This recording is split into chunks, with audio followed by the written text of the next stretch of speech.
ज्या दिवशी कॉलेजला सुट्ट्या असेल त्या दिवशी उडून जातात. काय पैसे हो. तर सकाळी उठल्यावर रात्रीच्या 2 प्रॅक्टिकल बाकी होते आणि एक केस स्टडी पण बनवून घेतली. मग आलो मित्राच्या रूममध्ये. ही कार्यकर्ते त्यावर कशाचं नियोजन लावित होते हल्लाच माहिती.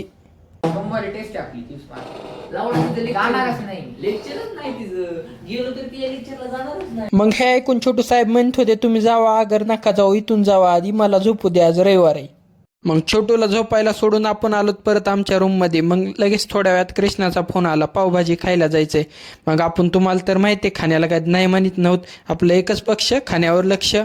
मग लगेच कृष्णा घेऊन आला गाडी. मग मी म्हणलं हे पार्थ चलो नॉर्थ. मग आल्या आल्या पहिल्यांदा तर ज्याच्यासाठी आलतो ती पावभाजी मागवितली. मग पावभाजी संपत होती तेवढ्यातच आमचं कृष्णा साहेबांचं लक्ष गेलं बदाम शेककडे. मग त्यांना म्हणलं दाबून वाढा, आज काय सुट्टीचं या, दाबून बसता येतंय बाथरूमला. मग आपलं पोट काय पावभाजीवर ग बसतंय होय छे. मग आलोत लगेच मंचुरियन खायला. अण्णाला म्हणलं लाल लाल मंचुरियन लाल मिरची टाकून बनवा. मग अण्णाने जोक तर फारच मनावर घेतला, अख्खा मिरचीचा गल्ला आपल्या प्लेटमध्ये खाली केला.